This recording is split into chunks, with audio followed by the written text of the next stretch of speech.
Hello and welcome once again to Superconnectivity. I'm your host, Charlie, the Professor Essa. So you wouldn't know because I don't have it written on my screen today. So for you listeners at home, you don't know what's written on my screen. So hey, I could tell you it is there. You would know.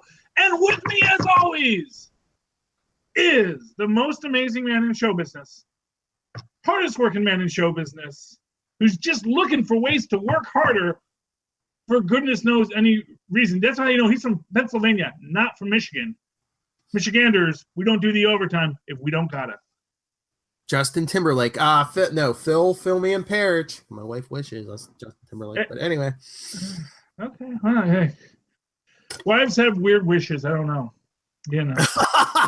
There's a story there. But anyway. Yeah. So, Charlie, I hear you want to do a eulogy for the Inhumans TV show. Oh, I come not to praise the Inhumans. I come to bury them. Yeah, the Inhumans, we hardly knew ye, and there was a reason for that. I actually still have not actually really watched the Inhumans. I'm going to be honest on this. It's like I've seen the episodes. I watched, I know how it ends. I saw the end of an episode. I saw some middle parts. It's like staring at the sun. You can't look directly at it. You have to be on your phone or doing something else. I think what really surprised me the most about this breaking news that Inhuman is not being renewed is that someone decided that was going to be breaking news. It's like, is that really news? I mean, I saw that. I was like under the category of no poop. Didn't see that coming. Well, I mean, it's not even like it's apparently fans of the Inhumans have started a write-in campaign, an internet campaign to save the Inhumans. And all I can say is, Mr. Buck, I think you can find better things to do with your life. I was going to say, those two guys can do something better, more productive. Yeah. Mr. Mother can find more productive things to do. I don't think Mr. Buck's mother was that interested in the Inhumans. I'm going to guess that probably on the things on her radar, just, hoping Scott doesn't move back in on her couch is number one. Although perhaps that's why she would be involved in a movement to save the Inhumans. Exactly. Because he lost Iron Fist too, so. Yeah. Well, as it turns out, Marvel will only let you really screw up classic characters twice. Because fool me once, shame on me. Fool me twice. Shame on me. Fool me once, shame on you. Fool me twice, shame on me. Fool me 3 times. Well, we're not going to do that. I won't get fooled again. Can't handle Iron Fist or Inhumans. We're not moving you up to letter H. You couldn't handle letter I. We're not moving up to H, kid. Yeah, and H comes before I. That's what I'm saying. Move up, to eventually get the A for Avengers, but no. Oh, I see. Oh, Black Panther is just before Avengers. Exactly. And Black Panther is biggest selling movie in Marvel right now. A comic book movie that has become a social event. Isn't it a delightful idea? Well, I mean, it seems like it's gonna be. I don't know. We're gonna have that every year now because last year was Wonder Woman, and but now we got the Marvel one, so it's gonna be even bigger. Mm-hmm. Well, of course. I mean, here's what I gotta say. I'll say it. Wonder Woman gets a lot of passes, not because she's a woman, but because she's DC. And she was the best movie that DC has ever made. I was going to say it was a half decent movie, so expectations were low. Expectations were dead low at the bottom, and that's the thing. It's like people will say, they give it that, they give Wonder Woman a pass because she's a woman. It's like, no, we give Wonder Woman a pass because she's DC. Because she's in that universe, yeah. Yeah, that's not a universe that's friendly to anyone. I think we can agree to that. That's like, But it's fans. Yeah, I mean, Yeah, that's life. Anyway, but yeah, so the Inhumans have not been renewed. Maybe now we'll get our Agent Carter season 3. You know, Haley Atwell's out there. She's stirring some dirt up. She wants people to know she's still out there and interested in doing Marvel properties. You know. I mean, unless they do something new, because again, they're going to have Fantastic Four and X-Men back, unless they dabble somewhat, you know. Yeah. A Benjamin J. Grimm TV show. Yeah, I'm all about that, man. Thing rings, do your things.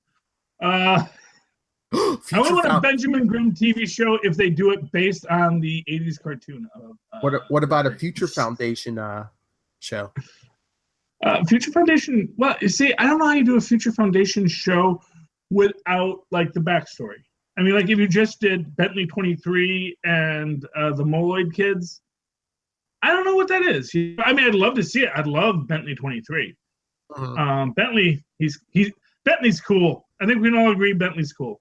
Hail Satan.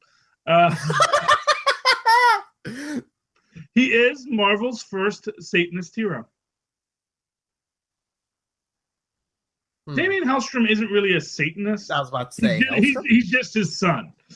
It's like he's my dad. I'm not exactly his biggest fan, The first Satan worshiper that's not in the family. Okay, I get. Okay. Well, no, I mean I don't think Satana or Damien Hellstrom are necessarily Satanists.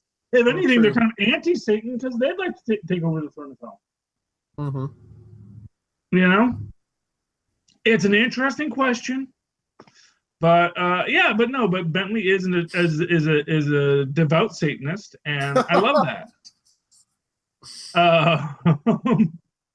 Because I remember they were doing grace around in the FF book, and they were all invoking the deities that they all wanted to, and he says, "And Mephisto."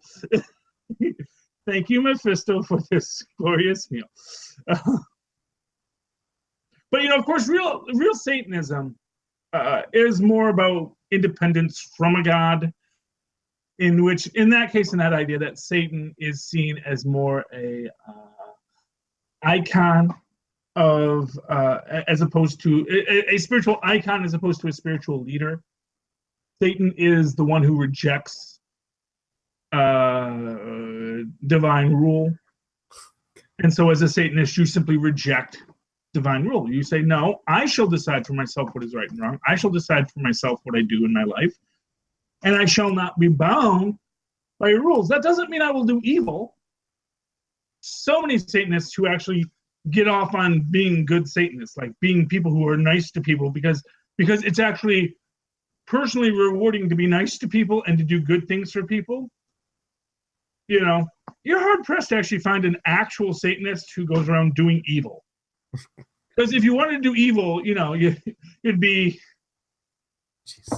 a member of other groups associated with religions that we will not mention right now. You got us off track. Maybe Satan?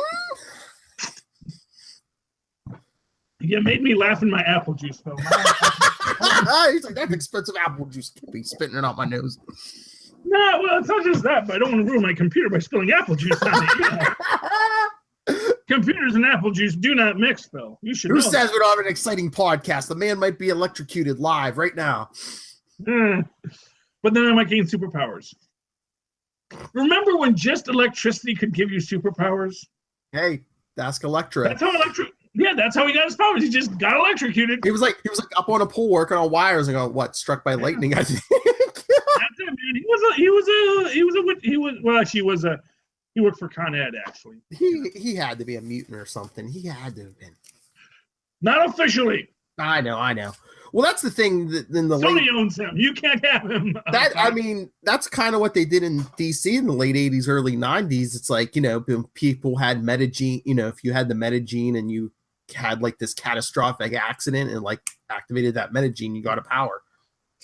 However, actually, Marvel actually did have coverage on their things because there were characters who were called latent mutants, like Solar. Solar only developed his powers when he had to walk through a desert and absorbed so much solar radiation that now he had solar powers. But they specifically said it awakened his latent mutant gene. I read the Marvel handbook. That was not the case for Electro. He just got electrocuted and gained super electric powers. Because that was Stanley. Another lazy Stanley moment. Well, honestly, saying you got struck by lightning and you have electric powers, that is less lazy than mutants. And it's no more weird than saying you got hit by gamma rays. Well, I mean, look at half of those Spider-Man villains. Electro, Sandman, he's like on the beach and what, like an atomic bomb or something went off? Well, yeah, he gets hit by an atomic bomb because atomic bombs give you superpowers. Don't tell that. We're so lucky Japan did not attack us with an army of Hulks after Hiroshima. You know, I mean, honestly, that is the movie you want to see. The movie where, like, you know, we drop the bomb on Hiroshima and all of a sudden you get like 1,000 Hiroshima Hulks. Or everybody gets like different powers. Yeah, shh, don't give that away. Go write that tonight. Yeah, you know, it's free. And honestly, I'm not the first to do it. Actually, there's a book. No, I'll tell you. No, there's a book called Cyclone, which is the idea that everyone that was destroyed in Hiroshima, sort of their souls enter into like a cyclone that tears apart the world with anger and rage and all that kind of stuff. I've never read the book. I just read the cover. So like the precursor to Sharknado. Okay. Well, except like, you know, with more social commentary. Anyway, so yeah, Inhumans, it was not good and it's not coming back. And thank you. You know, let's just all agree to forget it, and you know, when they bring the Inhumans in a movie, like maybe a Fantastic Four MCU movie, we'll just forget that all. But that's it. I kind of want recasting on everyone. I want the Inhumans in the Fantastic Four movie because here's my thinking.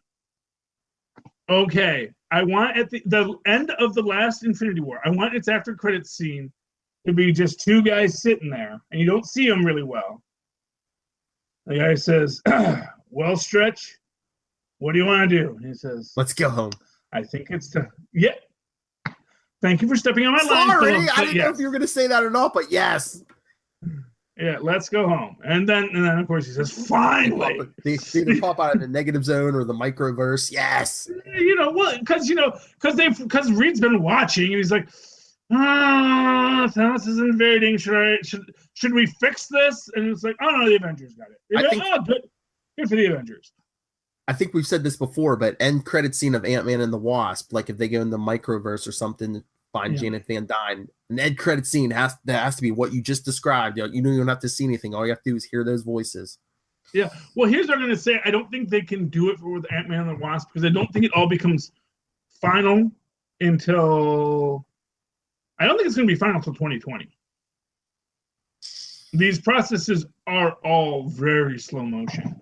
We're going to have to endure New Mutants and several other, you know. Yeah, but I mean, can you kind of slide it in there with if you don't show any video and all you hear is the voices of someone saying, "Hey, Stretch," you know, not using the proper names. You don't want the kids getting all riled up, you know. Oh, well, you know, we'll get to that when we get to the comics. Because that reminded me. Oh, that's what I really wanted to talk about. 2 in 1. Well, no, not 2 in 1. Actually, the other one that we read, or that I read, because I'm like down to 2 comic books now. The Avengers. You know, more proof of my theory of who Valerie Vector really is. I don't know. I have thoughts on that. Are we jumping the comics or? No, we're not jumping because we still got to talk about well, actually, let's talk about Boob Armor. Spin the wheel, and it's Boob Armor. Yay! So a couple weeks ago, Phil, as you well know, I don't know if I want to call it a controversy, but it was an issue with Wasp's costume that because she has boob armor, meaning armor that both lifts and separates, like an 18-hour brassiere. And then had molded abdomen muscles as well, because reasons. Well, they've been doing that since the Michael Keaton Batman with the molded abs, haven't they? Well, yeah, the molded. Well, and here's what's interesting about this thing. So the argument against boob armor is that it's impractical, and that it actually would cause any blow to the breast area to be directed towards the heart. And while that's true, it's actually just as true for male boob armor, because every superhero in a male comic book also has molded pectoral muscles, which would likewise have the same thing of the curving towards the heart with any bladed weapon. Now, of course, the fact that you don't have bladed weapons, generally speaking, being used in our modern era, that argument tends to fall off, and it's more about, comfort for your boobs. I have boobs. I let my boys fly free and easy. So I kind of want more baggy superhero outfits, for comfort, for flexibility. But which ever since the great Mr. Leotard invented the outfit as an acrobat and wore his underwear on the outside, as superheroes should still do to this very day, and will again, thanks to Mr. Superman. Thank you, Bendis. I'm going to give you all the credit for that, even though you probably had nothing to do with it. Probably not. Probably not. But it's in his books. It's in the book that he gets to write an episode. Oh, that would be so funny, though. Like the first, well, he's just doing a backup in that Action Comics. Yeah. But I mean, that would be that scene would be just so funny. He, takes his first meeting with DC. Well, Brian, do you have any ideas for how we can improve DC? Bring Superman's trunks back. Brilliant. Not for nothing.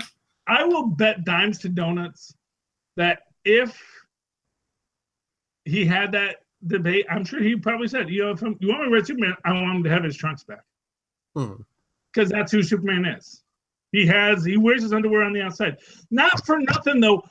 Batman did. All superheroes did. In fact, you can go back to the thing about Superman's underwear on the outside, because you can go back to any old comic, you'll see that they always drew the underwear on the outside because that's how leotards look. The thing about Superman was that he had a different color underwear on the outside. Yeah. But, you look at old Captain America's, you see he has the underwear on the outside. You look at everybody. They all had it. It's just, Well, yeah, didn't they do that because, if you just did like a one piece, all one color, they, back in the day, weren't they be like, it almost looks like he's naked. We can't have that. Well, no, because you never drew general. Yeah, but I'm just saying, one piece, all one color, people, they'd be like, oh, the kids' imaginations are. No, you didn't start to get that until like the late 80s. And then you would get that a lot. But the actual truth of it is, if you did that kind of molded one outfit look, it wouldn't actually show that because you would just have that big loose gap. You need a, as I think you said last episode, a home for your boys, Kramer. Yeah, well, not for nothing. You need to keep everything in its place. But anyway, speaking about boob armor, and this revelation is that Captain Marvel doesn't wear boob armor.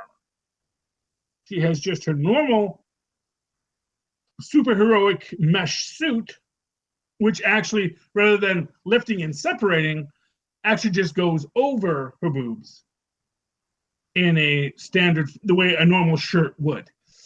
Basically, she's got a bra underneath, and so she doesn't need to have her uniform be a bra. Well, unlike Princess Leia, she has space underwear. I mean, realistically, the Wasp would need more armor because she's just a normal human woman who shrinks and grows. Captain Marvel, once she gets her powers, is kind of more durable, so she wouldn't need as much protection. Yeah. But also, not for nothing, I also think it's a fashion statement. Let's never forget that Janet Van Dyne was a designer of fashionable clothes and always believed in fashion. And if they go by the comics, we might see more than one outfit. Well, okay. Well, here's what I'm going to say. Okay, remember, this is Hope Van Dyne wearing a costume originally designed by her mother. Yes. Her mother, if we follow the comics, was a fashion plate. So she is going to want a costume that both lifts and separates. Because she understands that it's not so much, because yes, you have to do good, but you should also try to look good when you do it. Plus, there might be some mechanics involved with this suit because it has to shrink and grow. Yeah, but I don't think blue armor is required for. What if that's the end where we get a reference to Reed Richards eventually, if they start talking about unstable molecules? No. Okay, Philip, come on. Basic science 101. If you're utilizing PIM particles, you don't need unstable molecules. Oh, true. Because they shrink anything. Anything, yes. They cause anything to reduce or enlarge in size. You don't need unstable molecules if you have PIM particles. The only people who need unstable molecules are people for whom they're, which is why I have always said Kamala Khan is basically the molecule man. Yes, because she controls her outfit too. She controls her outfit. Her outfit doesn't just stretch and do other things. She can in Littlin, as much as in Biggin, she can shrink, and her outfit shrinks along with her. What if she's the molecule girl and her real father is the molecule man? No, her real father is it's not. Is it Ami? No, Ami is her mom. I forget what she calls her dad. Anyway, but yeah, no, she's no. Don't bring in kind of crazy, sexual. Oh, I'm sorry. I'm sorry. Yeah, no, one of us can throw out crazy. She is a good, upstanding girl from Jersey City. Don't imply disparaging things about her. This is the thing for me. I am very much a believer in committed relationships in comic books. I don't want to hear about Molecule Man being into anybody except for Marsha.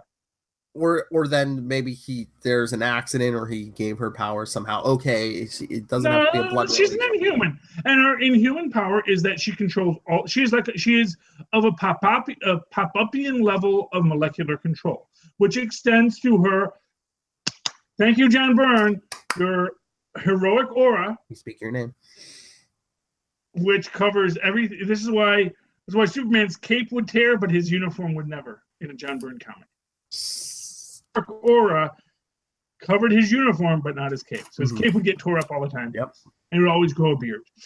Because he had problems with hair. I mean, he was apparently Kryptonians are really hairy people. Who knew? That's like the weirdest thing about all that is like, wow, I guess Kryptonians are really hairy. I don't know. Well, maybe under a yellow sun, not only do they get a power, but maybe their hair grows quicker too, and more plentiful. Yeah, I guess so. Except he's still no hair on the chest or armpits. I don't know. I think I've seen renditions of Superman with like a little bit of chest hair. Was it Dan Jurgens? Somebody. He's not Hulk hairy though. No. That was like my favorite thing in Ragnarok is the return of Hulk chest hair. Classic Kirby Hulk chest hair. Because Kirby's a hairy Hulk, and I liked that. He's a big green man. Yeah, he's a manly man with some hair on his chest. That's what I'm saying. That gamma radiation, that'll put hair on your chest. Let me tell you what. Okay, so yeah, that was boob armor. Yeah, that's how we got hair. That's how we got the hair on your chest was boob armor. But that was actually one of the most important things I want to talk about. Captain Marvel's costume. What color is it, Philip? Green.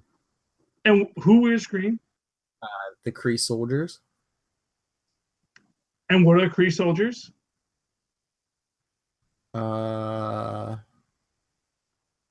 Aliens.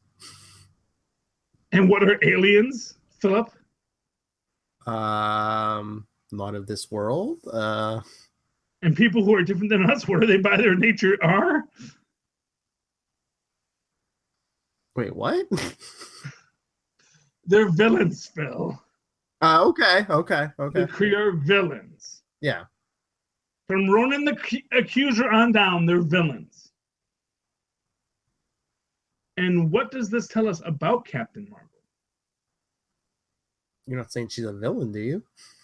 Are you? I'm saying, is she a threat or a menace, Phil? Because she's been missing since the 90s, right? Maybe, yeah. I mean, we don't know, do we? I mean, well, we know it's set in the 90s. We know we get aged up Peggy Carter having to deal with her. Unless there's some kind of cosmic accident where she's like, this seems popular these days, where she's thrown out of time for a decade or two. You do that once with Captain America. You don't do that. That's Cap's stick. Not frozen, but she gets like catapulted through time. Don't give anybody else's Cap sticks. That's my statement. But I just Cap's got a shtick. That's his shtick. That's not Captain Marvel's shtick. No. Here's the thing. Dressing her in green, just like Hela, our other female superpowered creature, who was too powerful to allow to stay in Asgard. Captain Marvel is too powerful to stay on Earth. My prediction is that we're going to get this thing where basically Captain Marvel in the 90s, she's like, yay, Captain Marvel, she is Superman. Except she's also Air Force intelligence. Maybe she's crossed a couple lines, and there's all sorts of stories. And maybe sort of like what they did with the Blue Marvel, is they're going to have someone say, world's not ready for you, Cap. You're too powerful. We can't, and this is the thing. The idea with Captain Marvel is she's basically Marvel's Superman. She is basically this character who is supremely powerful, and no one can, the governments of the United States can't stop her. And unlike the Hulk, who is essentially chaotic, Captain Marvel can choose what she does. So basically the Hulk is property they want to recapture. Captain Marvel ain't property because she's still Carol Danvers. So I think we're going to get a plot line in the Captain Marvel film where it's basically, I think the end of it is, Peggy Carter basically having to stand her down. And I want to see this. I want to see old Peggy Carter with her cane. Just sort of looking at her and like, listen to me, punk. I don't care how powerful you are. I've got the nations of the world on my side. I am S.H.I.E.L.D. I'm going to give you a choice because, honestly, you do good. Do good elsewhere. In her little British accent. Do good elsewhere. You be here in the stars. You belong there, not here. What if she leaves Earth because to train with... we cannot trust you. What if she leaves Earth to train with Marvel? Because we got, Do you think Marvel's going to make it out of this film? Unless... unless Marvel gets killed and she leaves Earth to avenge him or something, if the Kree kill him or something. I want to see her run off Earth because she's too powerful. And you know what? Not for nothing. Feminists are going to eat that up, myself included. She's a woman who's too dang powerful. Get her off this planet. We can't handle that in the 1990s. Oh, true. We can barely handle Nirvana. That was too dang edgy for us, man. I want to give a woman superpowers? What is this? Women with superpowers? Oh, craziness. Yeah. So that's my prediction for Marvel. I think that the green outfit is a tip to that. And let's face it, the Kree are not heroes. The Kree are not on this side of the earth. And the Kree are only on the side of the earth in the fact that they are the enemies of the Skrulls. The Kree are basically the enemy of our enemy is our friend, except they're not our friend. It's like the X-Men and the Shire, The Shire aren't Earth's friends. The Shire will conquer Earth given a second. But because they allied with the X-Men and they both fought the Brood, Like, oh, the sheer, they're buddies. Like, no, they're not. You need only read a Thor comic to realize how awful their gods are. To realize, and I'm so waiting for Jane Foster to defeat Mangog, because Mangog will have no power against her because why, god. Phil? She's not a god. She's not a god. She's not a god. Because when someone asks you if you are a god, no. That's not what Peter Venkman says. Yeah, well, no, Peter Venkman did say no. It was the wrong answer at the time. Well, no, Ray said it. No, but yeah, Peter told him to say yes. Yes, but you know what? Did they die, Phil? No. But did they die? No. And who won that eventual conflagration? Ghostbusters. Yeah, the Ghostbusters won. Because he said he is not a god. Had he said, I am a god, then it would have, okay, now I must fight you with the full might of my godhood. And that was what Mangog will say. Is Mangog going to say, are you a god? And she'll go, no, you schmendrick. No, I am Jane Foster of Earth. Yeah, I'm better than a god. Yeah. Except if Hulk said that, it would just be freaking, hubris, and he'd still get beat down by Mangog. Oh, she could do that Hulk line. She get smacked with the hammer and be like, puny god. Puny. Is Mangog a god? No, Mangog's just like a demon. I mean, something, yeah. He's something, I don't know. Alien or something, yeah. Like glue, I don't know. It's stuck into a glue or something, I don't know. My favorite line from Futurama ever is when there's a bomb inside Bender, and it was like, could you remove the bomb? And the professor says, no, it's stuck in there with glue or something, I don't know. Basically saying that the professor was like, I don't know, I really don't have time to worry about removing a bomb from Bender. They just reprogrammed it so it was a word from the list of phrases that he almost never uses, and then he just keeps on trying to guess the word to trigger the bomb, because Bender's a sociopath. But how could he be anything else? He's a robot. Don't blame Bender for being a sociopath. He was born that way. He was made that way by Mom's Friendly Robot Company. Except he's not really a sociopath because he's a robot and he has no free will. Except Bender eventually became the only robot to actually have free will, because they installed a switch that is quantumly duplicated, much like a flash drive. Okay, moving right along. Next topic, cartoons. So Marvel has said, yeah, we're done with Avengers and Guardians of the Galaxy, which is part of that same Avengers universe. But what didn't they say they were done with, Philip? Spider-Man. Yeah, Spider-Man keeps on, eh? Did you see the announcement of what I think they confirmed what's coming for season 2 of the Spider-Man cartoon on Disney XD? What would that be? I haven't seen it yet. Clone Saga? No, 2 words. Superior Spider-Man.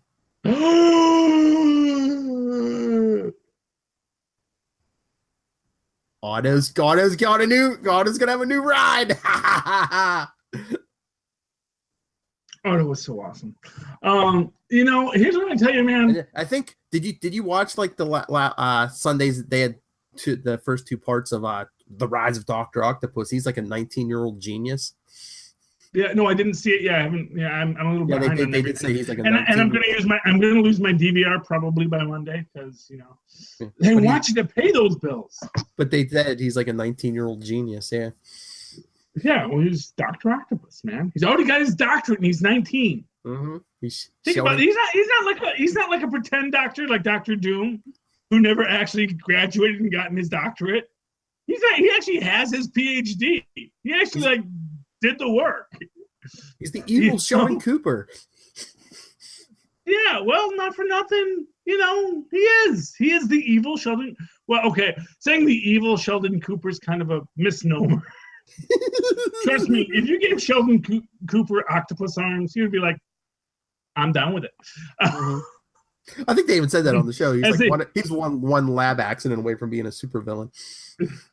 Well, yeah, and so was Dr. Octopus, because he was, although that was my favorite part about Spider-Man 2 was they did go back to the original idea that Dr. Octopus wasn't a horrible human being before the accident. The accident turned him evil. He was actually a pretty nice guy before that. True, it's like the Hulk, that once you get or to take it even further back, like the Invisible Man. Remember the Invisible Man, Phil? Yes. The book by H.G. Wells? Yes. Where the scientist invents invisibility, and then it's like, no one can see me.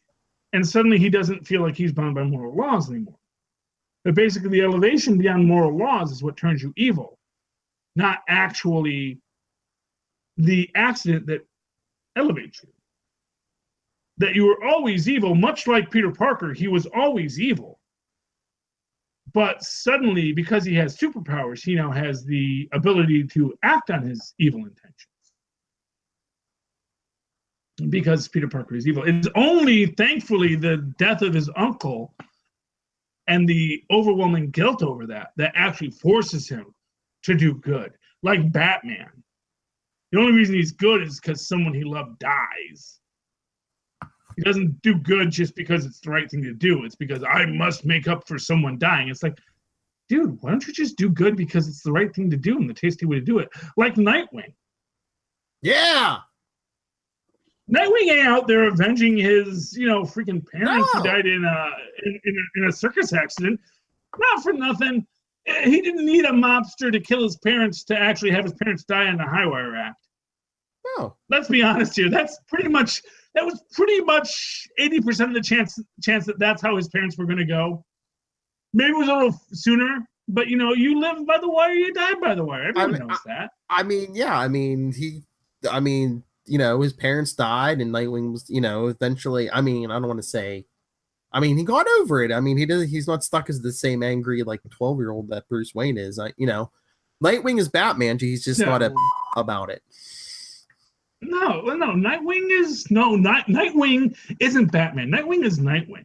Yeah. Nightwing is a person who wants to do good in the world. I'm just saying because it's the right thing to do. I'm just saying he has all the fees physically. He, he's been Batman for, but he's just not.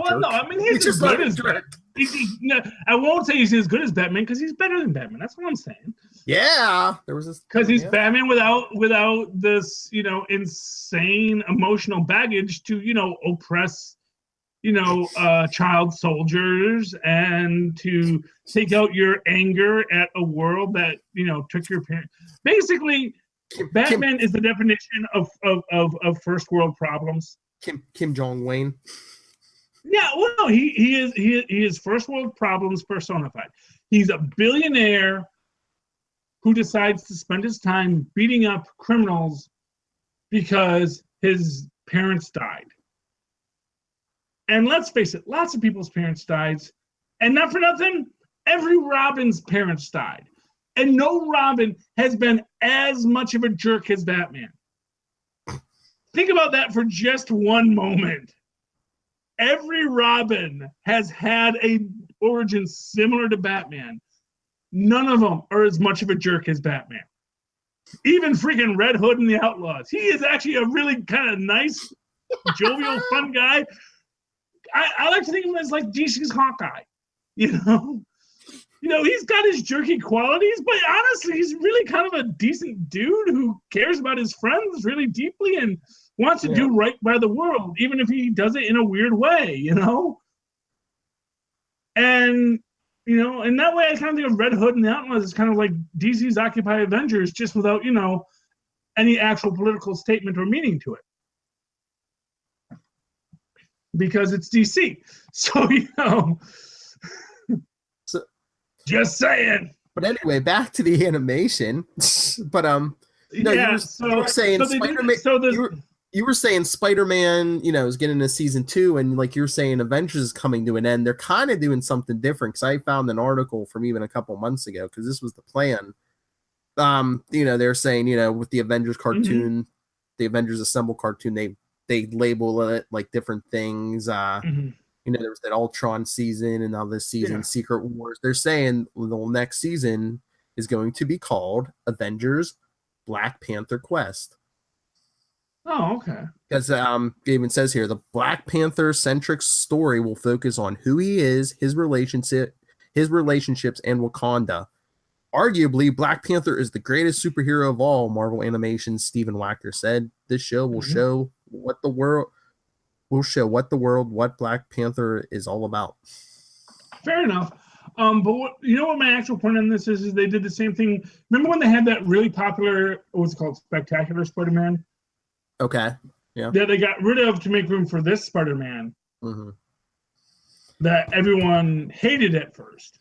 Yeah, but I don't think Spectacular Spider-Man, that wasn't like that Disney production, was it? It was. Oh, was it? Well, no, it was no, but it was a film Roman production, as was Avengers: Earth's Mightiest Heroes. Mm-hmm. So remember, there was a Spider-Man and Avengers universe there. Yeah. And then they created the new Spider-Man universe, and they did this weird little cross promotion. So basically, here's how it works. You have a Spider-Man cartoon, you have an Avengers cartoon, you have Avengers Spider-Man merge, and then in the later episodes of that Avengers cartoon, you introduce the new Spider-Man that you've created. Because then at the end of that Avengers Earth's Mightiest Heroes, they started moving in that new Spider-Man with the young Iron Fist and Power Man. Yeah. Because those who remember that the original Spider-Man had the older Power Fist and Iron Man, because they were other characters in that Spider-Man universe. And then, like in the very last season, they introduced the teenage ones, and then they went to the new Avengers, which merged off of this later Spider-Man. Now, so mark my words, that Spider-Man Panther's Quest, you're going to see the Spider-Man from our current Spider-Man cartoon, not a Spider-Man that was already introduced in this cartoon, coming into that one. And then you're going to see Avengers spinning off. It's like that. You can't see because I'm off screen, but it's like this. So you do this, and then this, and then this, and then this, and then this, and then this, and then this. You know, feeds itself. So one orbit. Yeah, exactly. So so that's what they're doing. They do this every couple of years because they reboot the Avengers and then they reboot Spider-Man.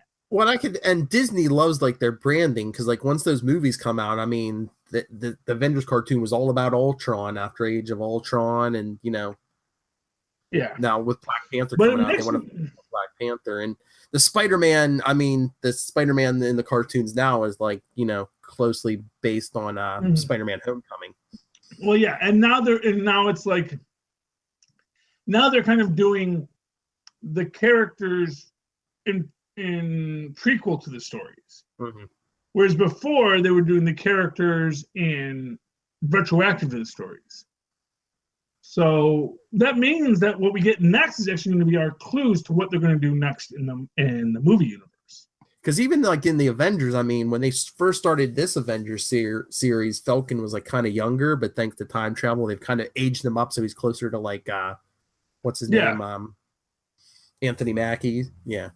Yeah, well, exactly, and that's the thing, is you have to do that, and then the Avengers we're going to get off of this, and what we're going to see is that when they introduce the Avengers into the new Spider-Man universe, it's going to be kind of like when they introduced Iron Man in Spider-Man and His Amazing Friends.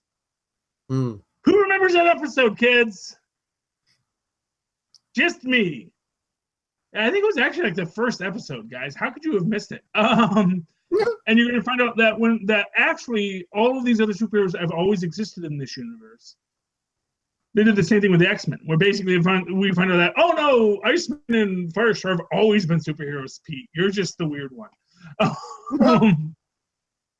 Because when they go visit the X-Men, and I think that was when they gave did they give Logan an Australian accent? It's funny because they did give Wolverine. Yeah, I think they did. Yeah, I think they kept on giving Wolverine an Australian accent until an actual Australian played him, which is ironic, I think, in the universe. Yes. Of craziness, Australian Wolverine until there's an actual Australian Wolverine, and then he's Canadian.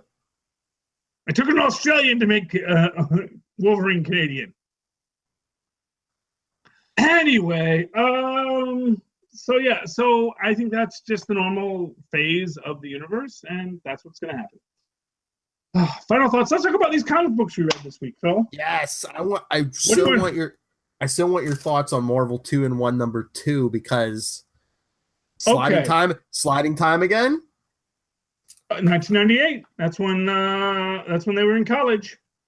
Apparently, and Reed are like peers now.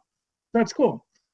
Because had I gone to college, I would have been getting my doctorate in about 1998. Because I graduated in 92, so I would have gotten my bachelor's in 96. I'd been going for my doctorate in 98. So yeah, me and Reed and Ben and Dr. Doom were all the same age. We're all about in our mid 40s.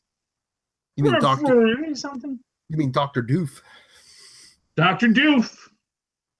The one prank that Reed Richards kept going. I love the fact that apparently their trophy room is kept under this hyper security that you need a Reed Richards to break into. Well, they probably had no security, and Doom's like, I have a trophy now. Oh, you're putting security in. Possibly. Which, of course, then Reed circumvents and, with, spit and bailing, whereas Reed does, because he's better than Doom. And you actually get the fact that he's better than Doom in that, because basically Doom is saying how he worked the politics of the crew. And Reed is like, I just wrote a good paper, man. Honestly, the fact that I got second when you're doing all this nonsense kind of says I was probably better than you. That really, just because you got a freaking trophy, it's like, okay, but did you actually do anything? It's like, it's like, you're campaigning for the Oscar. Okay, I won the Oscar just by being a good actor. I don't know, man. I didn't do no campaigning. I didn't go try to break down someone's car and then give them a lift, so they'll vote for me. It's like, dude, you're kind of, it's like trophies are nice, but dude, it's about the advancement of science, man. You forgot what science was about, Doom. And you didn't even graduate. You're not a doctor. You know how we know Doom's not a real doctor? Because in Book of Doom, imprisoned in Latveria, is the one who says it. Not the Doombot. The monk. The monk has no reason to lie. The monk is saying, no, dude, this is what happened. He just really got insistent. We call him Dr. Doom. I was like, okay, Dr. Doom. Whatever, dude. I don't know. We're just monks, man. We're just, we're like totally like quasi-science mystic monks. That's our thing. And it's like, we decided you're going to be a leader for reasons because, we're comic book monks. And comic book monks do that. You're the leader. Prophecy foretold it. Oh, he gets to be Doom and Dr. Doom, and now he's like, not so much. You know what's going to be interesting? See, when they do the first adventure of Reed and Ben, this was the thing. I knew the first adventure wasn't their first adventure as Fantastic Four. I thought it was going to be something else, but this was good. This was a good reason. Like I said, I always love it when they subvert my expectations. But I knew the first adventure was going to be when they were non-powered. And this is just one of many pranks they've played on Doom, because we also saw in Fantastic Four how Doom kind of felt guilty about that that Ben felt guilty about Doom. Mm-hmm. Because when they broke into Doom's lab, this was, I want to say during the Hickman run, or was it the Hitch run? Anyway, but it was in one of their two runs. And it gets revealed that basically Ben went in to the room because they realized that he had did all these mystic writings on his walls in phosphorus paint for this ritual he was planning as part of his mystical contacting of the underworld. Although I love the fact, I will always love the fact that they decided that Reed saw his plans for like 5 seconds, saw the mistake in it, and then rebuilt his machine but said, the problem is that Doom wouldn't look for his mom in hell. He would look for his mom in heaven. So obviously he was trying to contact heaven, not hell. And I fixed it so we can contact heaven now. I love Reed Richards on that level. Reed Richards, when he's just doing, I'm really good at science bombs all over the place. And I like, Reed Richards, don't throw bombs. You know better. Bomb happy. Anyway, yeah, but it was good. I love that Gugam wants to make the underworld great again. Make subterranean great again. Vote for Gugam. Or possibly, honestly, I don't think you can read too much political satire into that, except, of course, for what Doom says. Because I think the whole thing is a build-up for what Doom says there. It's like, I've always said democracy was overrated. Yeah. Yeah. Oh, Doom. And it was great. It was wonderful. So do you think Doom's gonna follow Ben and Johnny around? So like eventually when they find Reed, Sue, and the kids, Doom's gonna be like, "You couldn't have done it without me." No, I actually think they've kind of written him out. I don't think we'll see Dr. Doom again, because I think Doom, because like I said, Doom is still Doom. Mm-hmm. What Gwenpool says about Doom is still true. He's still Doom. Who? He still wants to. Who? Valerie Vector? Yeah, get into that concept. Okay, Valerie Vector. And okay. But here's my thing. They're like, she's all powerful. We don't know. They still haven't given us the origin of her powers. And two, all she did. I mean, has she done anything yet? But except teleport. Where did she teleport them to? Oh, the secret Avengers base that Tony Stark set up in Avengers 13. Yeah, Avengers 13. And what was the caveat to Avengers 13? What? 1965. Yes. You noticed that. They didn't say Avengers 13 Volume 1. 1965. Well, it's since they've gone back to the legacy numbering, it's all one volume now.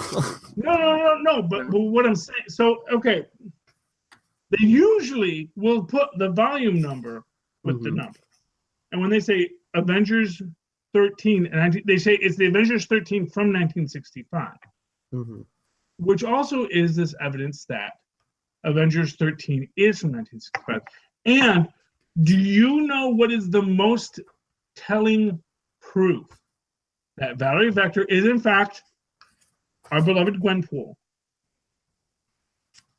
Tell us, Charlie. The Challenger. Ah. Because we know that, yes, Gwenpool is all powerful, but there is another. Gwenpool's brother also came into this universe. Gwenpool's brother also has knowledge of the fictionality of this universe. Ah. But he's not a comic book nerd, which is why he didn't know that picking Earth was the right choice when the Grandmaster picks it. So the Grandmaster knows Earth's the right choice. Because Grandmaster is in the comic books, and the Challenger isn't. And he just thinks, you're a fool. I'll pick even greater super villains. It's like, no, dude, Earth wins because it's comic book. And that is going to be the great end of Avengers No Surrender is. And you know what else I realized? Valerie Vector has white hair. What color is Gwenpool's hair? It's white, is it? Is it white? White with pink highlights, yes. And this is the thing. Valerie, there's just more and more. Every time I read these books, I think Valerie Vector has got to be Gwenpool.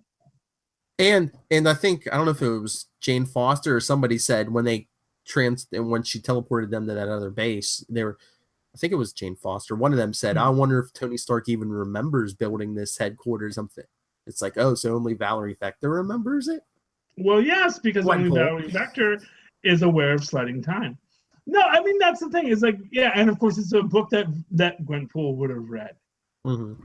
I am waiting for the episode where Gwenpool realizes, wait a minute, I can go back in my, because we know she can go back in her books.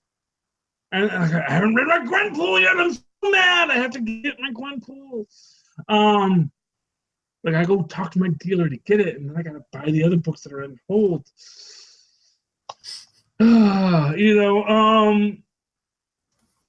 Because she's gonna realize she can go back in her book, and when she goes back in her book, she's gonna realize she had a crossover. When she had a crossover, she's like, maybe I can cross over into your book. And when she can cross into someone else's book, she can cross over into all the books. That's what's gonna happen, man. You watch it. I see what you're doing, Marvel. I see it. I see all. I see you. I am the fat male middle-aged Gwenpool. Now that's a variant.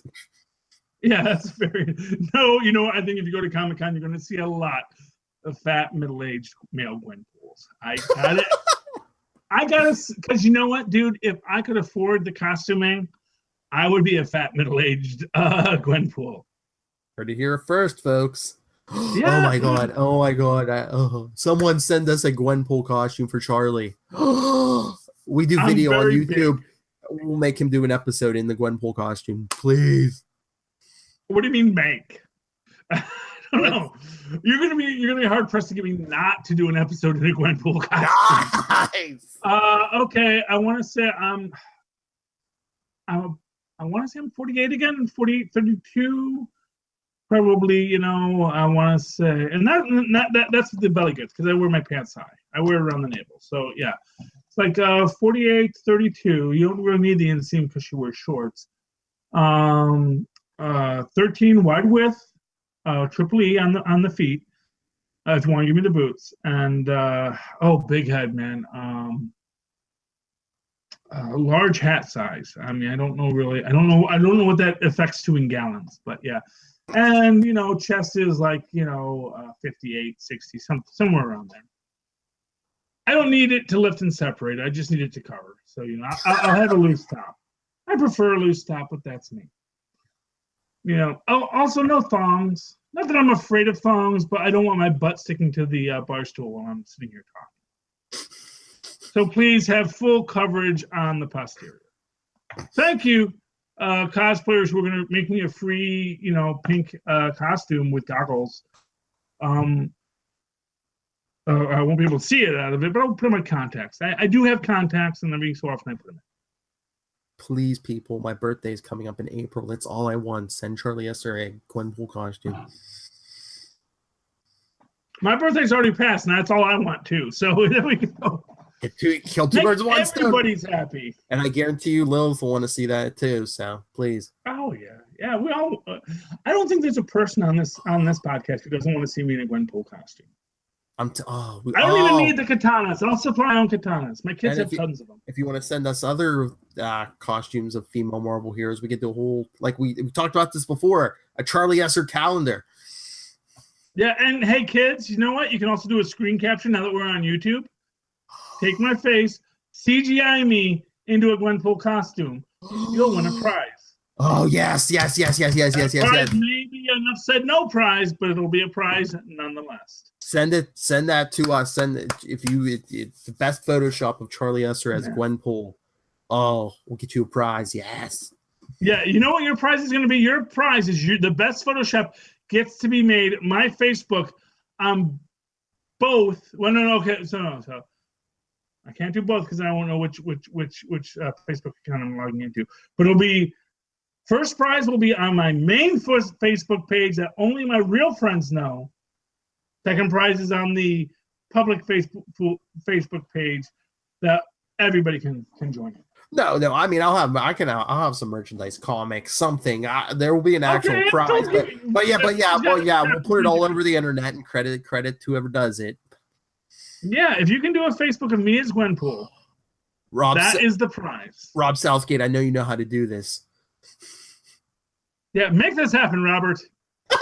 My paycheck's late again, but you can make up for it now. Make Charlie a sexy woman, Rob. Come on. Well, just make me Gwenpool. Well, why does it always have to be about sex with you, Phil? Sex cells. You know, haven't you heard that?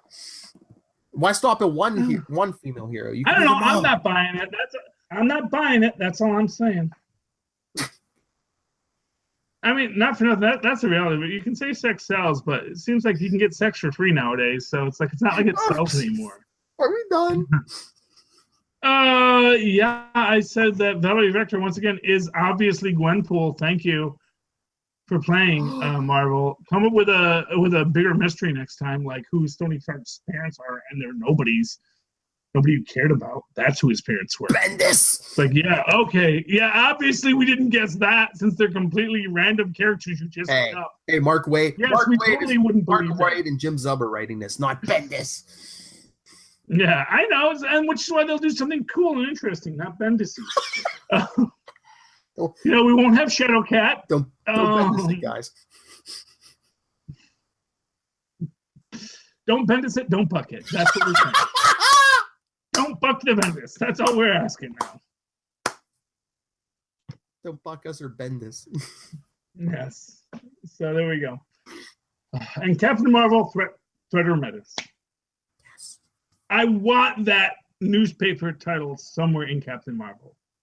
You want it written there, Captain Marvel, Threat or Menace. After lots of collateral damage is done, after she does some heroic stuff. We didn't get him in Spider-Man Homecoming, but have Jameson say it. Oh, Jameson in Captain Marvel. We all want it. Even if it's even if it's just 10 seconds of him on TV shouting, "This is Captain Marvel, a threat or a menace." And you know what? Simmons will do it. Simmons says, "Yeah, man, ask me, I'll do it. I'm an actor. I need work, dude. Yes, I've had some great, amazing roles. And yes, I'm in yet another great, amazing role. But, dude, Simmons is like, was it Philip Seymour Hoffman, It's like, yes, he does great work, but he's also not, freaking Chris Hemsworth. Yes. He still has to worry where his next job is coming from. It's a guy who went from being Scott on Law and Order to being Krieger on Oz. It's like he'll do the job. He'll get in shape even. I mean that's what's great about Skoda is I'm sorry about J.K. Simmons. Mm-hmm. His name isn't actually Skoda. Is he'll actually get into like ripped shape for you if you ask him. He will bulk up for Commissioner Gordon. Just like Charlie Esser. Just like Charlie Esser, man. He'll dress up for you. Well, yeah, I'll bulk up for you too if you want to pay me for it. I mean, I'm not for nothing. This is what I've always said. It's like, you see all these super ripped like actors like, Chris Hemsworth and Chris Hemsworth. Let's face it, nobody is as ripped as Chris Hemsworth. But the fact of the matter is Chris Hemsworth's entire job is to be Thor. He does other jobs too, but his main job is he is Thor. That's what pays all of his bills, that lets him does anything else he does.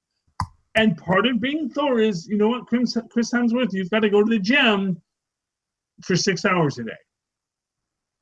But you know what? No one's asking him to dig ditches.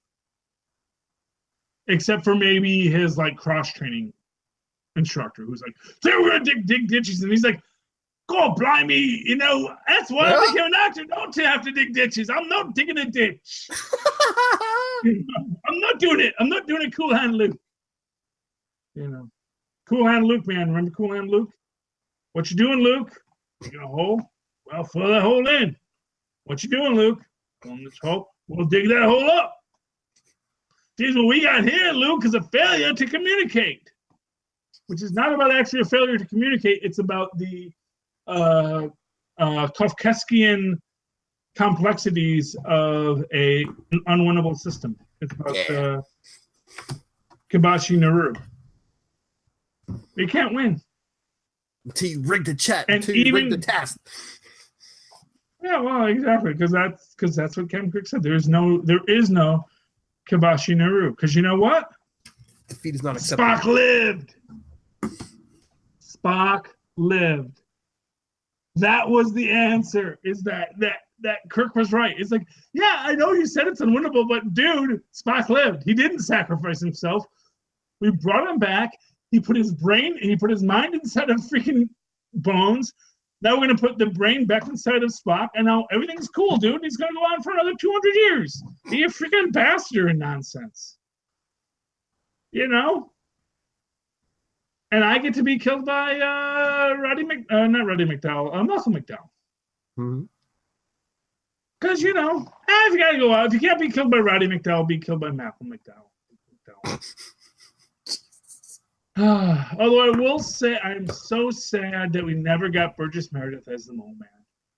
And that was one thing that when I was reading Marvel 2 and when I was thinking, man, this would be such a great role for Burgess Meredith. For those who don't remember, Burgess Meredith played the Mole Man in the Fantastic Four TV series that never existed. Those of you who were in the Mandela dimension will remember that.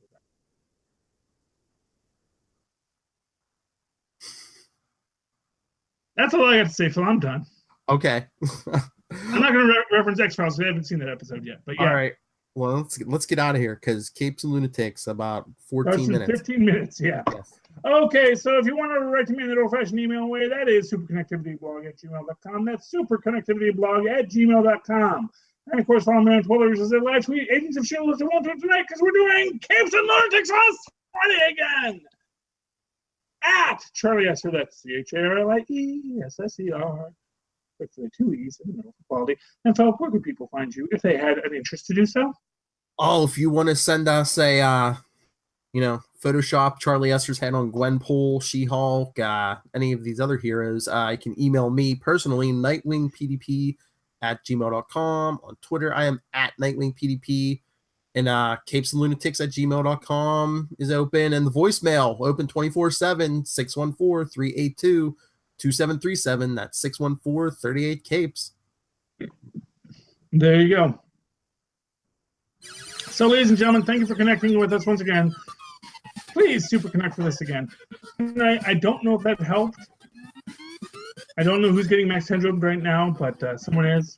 I don't know if it helped to start early because we still ran long. So I think starting early was our first mistake. Can't cage Charlie Esser with time or anything else. Yeah. Time is a chaotic arrow. No, time is a trick arrow. Time is a trick arrow. The universe has a chaotic expansion, just like Dr. Doom and Reed Richards said.